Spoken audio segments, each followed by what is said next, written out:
Hey, what's up? Today, Lightroom's curve editor. Complicated thing, right? Nah, it's super easy.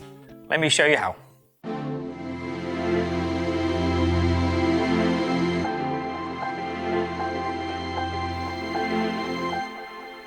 So I'm going to break this tutorial down into several easy to follow along sections, and I'll post a link to each section in the video description down below. We're going to start by looking at the full RGB curves. Then we're going to move on to the parametric editor. And then before we move on to the individual red, green and blue curves, I'm going to do a little bit of additive color theory with you. Now don't worry, I'm going to keep it nice and simple, but understanding the basic concepts here will help you get the most out of your edit. So if you feel you already know a section, feel free to skip ahead. Otherwise, let's jump straight in. So I have this cool little target thing that I made here with a bright white dot in the center and various different shades of gray heading towards pure black on the outside. We're going to use this just to understand what the curve editor is showing us before moving on to using a real photo. So we all know that when we have any image open in Lightroom, we have the point curve on the right hand side here. We have 5 options that we can edit within this. We have the full RGB, which is represented by this gray circle here. I currently have selected because that's the one we're going to edit first. The option to the left of that is the parametric curve editor, which we're going to look at next. And then to the right is the individual red, green and blue channels, which we're going to look at towards the end. So let's start here with the full RGB. The first thing you'll notice is this graph, which has this diagonal white line going through it. This diagonal white line is representing the full light range of our image. So in the bottom left here, we have the darks, and in the top right, we have the highlights and the whites. And we can see that by, if we grab this point on the top right, which as we now know represents the brightest whites, and drag it down, that's going to make that area darker. And you can see as we drag it down, it does get darker. And you'll also notice that the whole image eventually goes black. That's because Lightroom is drawing a straight line between these 2 points. Similarly, if we reset that and we were to drag up the left point, which as we mentioned is the darkest point in our image, you'll see the outside starts to go through the grays and then everything eventually heads towards white. Again, because it's drawing a straight line between these 2 points. So as I'm dragging the left point up, obviously all the other points, the shadows, the mids and the highlights, the line is going higher in the chart as well until they all eventually end up at the top. So they're now all completely white. Let's reset that. So we can make adjustments to specific areas of our image by simply clicking and adding new points. And we can add as many points as we want in here to start dragging things around. But we want to keep this as light as possible. The more points you have in here, the more difficult it gets to edit this. So let's just undo that really quick. So the first thing that you'll actually notice, and here's my first tip, is when I added a point in, you'll see that the curve moved ever so slightly, which means I've made an adjustment to the image that I might not have wanted to make. Let's say I wanted to add 3 points in. I've actually made very minor tweaks and I didn't want that. The reason that's happening is because I'm not clicking exactly on the line with my pen. And what Lightroom's doing is finding the nearest point on the curve and then snapping it underneath my mouse and creating a point there, thus moving the curve. So the first tip, if I undo that, to avoid that happening, if you hold down Alt or Command and then click, you'll notice that we can add a point without the curve changing at all. And that's because what's happening this time, rather than moving the curve to my mouse pointer and adding a point there, what it's actually doing is finding the nearest point on the curve and then just creating a point there. So that's the first tip. So now that we've added 3 points, I've actually just gone and added them at the shadow, midtones and highlights. And now if I pull down, let's say the highlights, you can see the rest of the curve in the shadows and the darks is not being affected, but you just see I'm now just pulling down the center. Similarly, with if I wanted to pull up the blacks, I can just pull that part up and that starts to go into the gray. And you'll notice the more and more I pull it, Lightroom is actually creating a nice smooth curve so that it doesn't actually create a sharp point in the curve. So where my point is, I'm actually affecting things on both sides of that point, but it's not being affected beyond that point, if that kind of makes sense. You can kind of see what's going on in the image. So I can pull my darks all the way up to white, and let's pull the whites all the way up to white. And now we have just made our shadows and our darks basically the same as our lights. Let's reset that. So knowing this, we can use the histogram in the background to define what areas that we want to make changes to. But we can also use this little target tool here. So if I select this, you'll notice now when I hover over any part of the image, Lightroom is actually showing me where on this line that part of the image is represented. And we can use that in conjunction with the histogram to make some very specific changes. And I can select that. So if I click down here, I can now drag that point anywhere that I want. And then when I release, Lightroom has created a new point on the curve for me there. Very simple. And now that I've made my edit, the last thing I can show you is this little eye icon up here. I can click and hold on that, and it will show me what my image looked like before any of the edits that I made. And when I release, it turns the edits back on. So before and after. So let's see how we can use this on a real image. So I have this image here where I've already done the majority of the edits that I want to do. I've just left myself with the RGB curves. You can already see here the histogram much clearer than on that previous image. And we can see this huge spike that we have coming up in between the mids and the highlights. That's giving me a good indication that probably for this, I'm probably going to want to pull that range down a little bit. So to do that, I'm simply going to create a point here, and I'm just going to drag it down. Now, I didn't use the Alt to put it in a specific place because I knew I was going to go straight away in and move it around. So I'm just going to pull that down a bit, but you can see that's pulling down the darks and the shadows as well, because we only have one point at the moment. So let's counter that by creating a point in the shadow and the darks, and then pulling that back up to where we want it to be. So somewhere around here, we want the middle of this darker range to be a bit brighter still. And by pulling that up, and probably leave it, let's say, around there.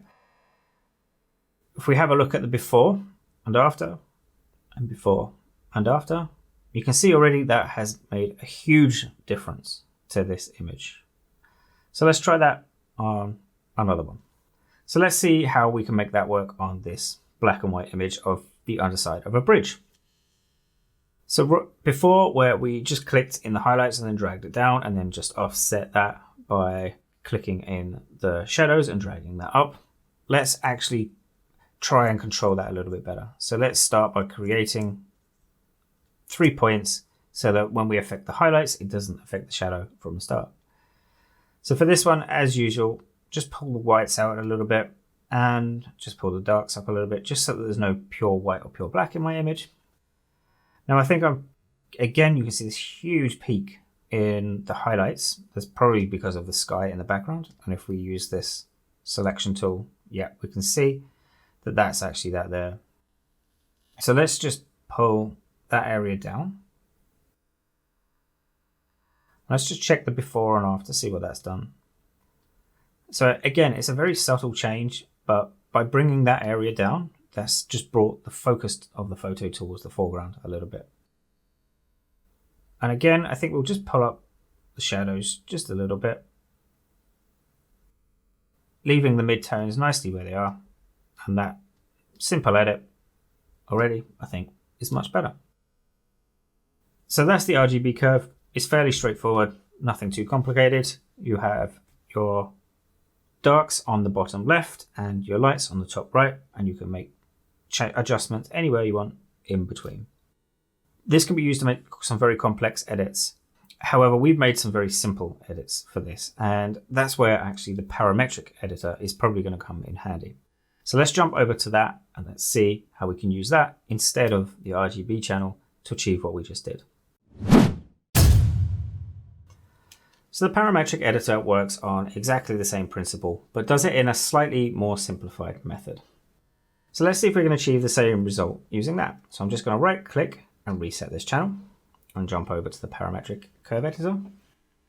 So the first thing you'll notice is this little graph that appears at the bottom.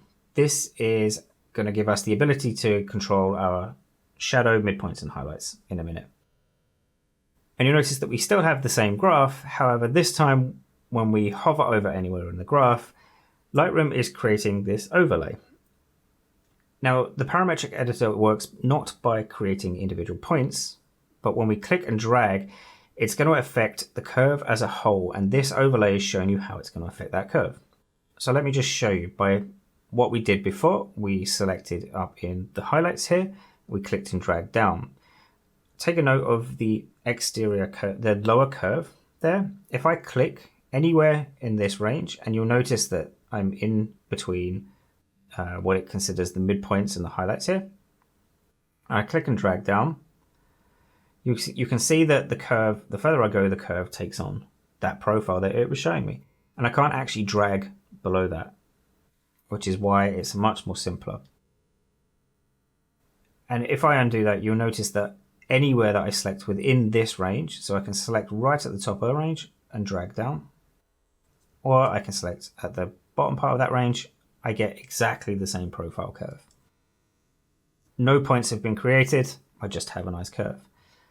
I can come to the other part and then drag that up. Obviously this is a bit more extreme than the image that we did last time, just using it as an example. And that's where these at the bottom come in. You'll notice that as I go past the point, so at the 75 point where it considers highlights to become the whites, that's where the curve changes. I can actually tell Lightroom, you know what, no, my whites actually start a bit further up, and I do that by dragging to the right. And maybe I think my midtones actually start a little bit lower down, giving me this much bigger range in the middle here. So now you'll notice that this profile doesn't change until I go past where I've just set that new marker. So I can now affect that full range from anywhere within here, and I'll get the same curve. So to achieve the same as we did before, to be honest, it's probably about there. We will simply drag that down a little bit, drag my shadows up a little bit, and that's probably fairly close to what we had before. You can see it's much cleaner, it's much simpler without creating all those points over the place, and with Lightroom trying to maintain a nice smooth curve through there. If you're just making very basic edits, then that could be the right tool for you. If you want to be very, very targeted, that's when you need to jump over to the full RGB curve. Hopefully that makes that a little bit simpler for you. We're going to jump into the RGB curves next, but first we're going to do that color theory. Stay with us. So additive color is the one we're actually most interested in for Lightroom, so pay attention. Now you all know that your screens work on 3 colors, red, green and blue.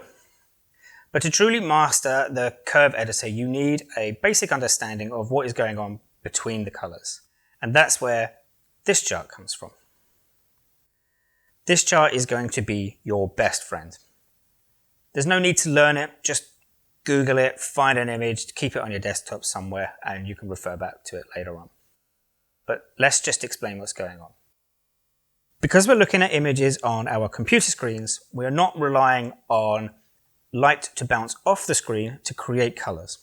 Rather, the screen is creating light to show us the color that we want to see. And it does this by starting with black, which is the absence of light. Then it adds various amounts of the 3 primary colors to it, red, green and blue, to get what we want. This is additive, it adds the colors. So let's say you want to see green. Simple enough. Your computer just turns on the green light. And if you want to see yellow, we can see by the chart that if it adds red to that green, this creates yellow, which is your first secondary color. Red and blue make magenta, and blue and green make cyan for your second and third secondary colors. You guessed it, all 3 make white. So you have 3 primary colors, red, green and blue, all just made up of themselves. And then you have 3 secondary colors, cyan, magenta, and yellow, made up of a combination of two of the primaries. And it's this reaction that you need to understand. So let's bring this back into Lightroom and see why I just bored you with all of that color theory. Okay, back inside Lightroom. Finally, let's bring back the color target and the graph editor. Now you'll notice that we have three curves. We have the red, the green, and the blue. And in newer versions of Lightroom, I'm not entirely sure which version they added this in, but you'll notice that the graph is giving us color hints as well. So let's explore what this is actually doing. I'm going to start by quickly adding shadow, mid, and highlight points, as we've done before. And let's start with the red. In particular, I'm going to start with the highlights in the red channel. The central circle, as we know, represents the brightest part of our highlights. You'll notice at the bottom right of the graph is cyan, and the top right of the graph is red. This is helping us to visualize what this control is going to do. Now, remembering that the right of our graph is the highlights, which is represented by the central white dot. And we now know that using our additive color method, we know that the central circle contains a full amount of all three colors, red, green, and blue. And what Lightroom is showing us here is what will happen if we remove the red from the highlights. Referring back to our color chart, if we remove red from white, we are left with cyan. And sure enough, as we pull the red out of the highlights, it goes cyan. Now on the flip side of that, in the shadows, there is no color at all. And you could get confused, but let's think this through. There is no red, green, or blue here. If you're not fully paying attention, you might think something a little cyany was about to happen, but no. There is no green or blue. So if we add red, we get red. That makes sense? So let's do one more thing to really bring this home, then we'll look at some real-world examples. What if we wanted the shadows to be cyan as well as the highlights? Well, referring back to our color charts, we need only blue and green, no red. So let's pull the red out that we just added and just add green and blue to the shadows. And now we have cyan shadows as well as the highlights. While we're here, what would happen if we pulled the blue out of the highlights? Well, it's currently cyan, so by the logic, there must be blue and green in the highlights. So if I remove the blue, it will go green. And lastly, if I wanted the highlights to go yellow, I know by looking at my color chart, yellow is a combination of green and red, and it's currently green, so I want to add red. It really is that simple. So what it really comes down to is asking yourself one question. What color do I currently have, and what color do I want it to be? By simply referring to this chart, you can easily figure out which part of the curve you need to edit. Now, I know that was a lot of information, but it's actually fairly straightforward. Now that you know where we were going with that, if you got a little confused, jump back and watch that part again, and you'll see how easy it is. Just keep your additive color chart handy somewhere on your desktop. Okay, finally, let's put that to good use in some real-world examples. Okay, so we're going to do two real-world photo edits here.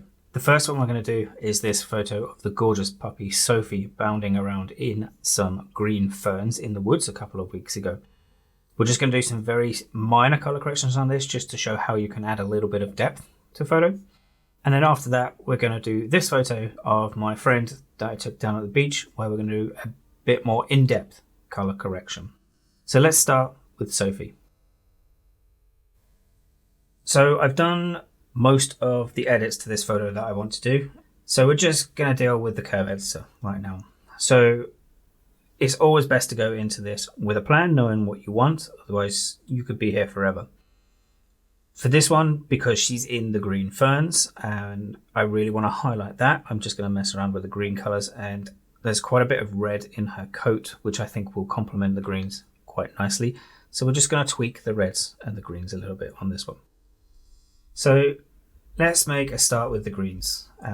What we're going to be doing is we're going to use the green color slider just to help bring out the ferns a little bit and add a little bit of depth to the environment that she's in. As normal, I'm going to add the points, 3 points in. And I'm just going to pull a little bit of the green out of the highlights. Now, before and after. It's a very subtle change, but let's just keep going and see what we can do if we pull a little bit out of the... Yeah, so if you put... Oh, it's a bit too much. A little bit out of the darks there. Now, that's had quite a nice effect on the green in the foreground, but the background of the image has gone very, very red. We kind of knew that was going to happen because we were pulling it into the magenta. So we can counter that. So let's, in the red channel, let's add in the dots as normal. And then because it's towards the red in the background, we just want to pull the background out a little bit. So if we just pull that out a bit, and then you can see that, I've gotten rid of most of that. Let's just pull the foreground into the red, just another look, tiny little bit. So there's a before and after. Cool. So really simple there, before and after of Sophie. That was nice and quick. Hopefully you can see how very minor tweaks to the RGB channels can have quite a dramatic effect on your image, and it doesn't need to be too overdone. So I think that's quite nice. So let's leave that there, and then let's move on to my friend on the beach, just to show something a bit more dramatic. So in this image, it's looking quite cool. I've done the majority of the edits. I've even done the full RGB curve already, just to get it in the kind of vibe that I wanted, so that all we've got left to do is tweak the RGB values. Now it's got quite a cool cinematic vibe, but it's very, very blue at the moment. And what I think this image needs, just to bring it out a little bit more, is perhaps a little bit of orange and yellow in the sky. Now, using our primary school knowledge, we know that orange is a combination of red and yellow. So taking that into Lightroom, to get the yellow, we know we need to remove blue, which is convenient because this image is very blue. And then, so what we can do by looking at this image, if we use the target tool here, we can see by moving around the sky that the majority of the sky is up in the highlights range. And if we look at the sea, it starts to move down towards the mid ranges. So we can use this to our advantage to just affect the sky at the moment. So let's begin by putting the points in as normal. And I know we're also going to use the red. We're probably not going to use the green for this one. So let's just add the points in the red. So let's start by pulling the blue out of the very high highlights, the whites. Pull that into the yellow. I'm probably going to go quite far with this. Probably going to want to pull it down here. And you can see already we're getting some separation between sea and sky, which is quite nice. We're going to be aiming for orange. Let's add the little bit of red and just see what that does up in the highlights. So that gives it a nice basic orange already, which is already a huge improvement. We're blending from orange into blue because we haven't really touched the midtones. So let's just come down into the midtones a little bit just to see what that does for us. Which is not bad. It's gone a bit purple because we didn't touch that on the blues, so you'd want to just pull that down a bit further maybe.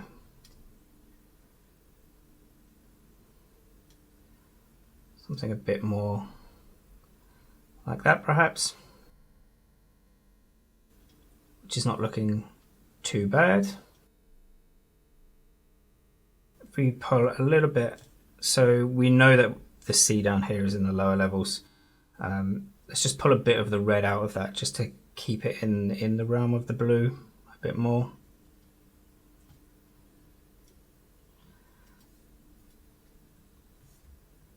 And I think that's not looking too bad. If we wanted to make some more minor tweaks to this, I would suggest we're using our target tool.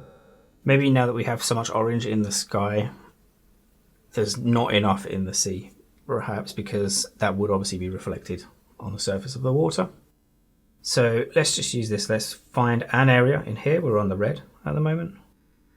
Let's just select that and just put a tiny little bit of red into it. That was ever such a tiny amount, but it's way too far. Put it back just a small amount, something like that. Let's do the blue as well in roughly the same area so we know we're getting the same thing. Just add a little bit of yellow. Back to the red. Where was that one? That was this one here, right? Just a touch of red. I really hope that helps you see how some very minor edits to the curve editor can help you get some really powerful results in your photographs. My only advice would be to go into this with a plan, otherwise you could spend a long time there. Please don't forget to like and subscribe for more awesome tutorials. And if you need any questions or anything answered, please feel free to post them below. I'll try to get back to you as quick as I can. And in the meantime, happy editing. See you soon.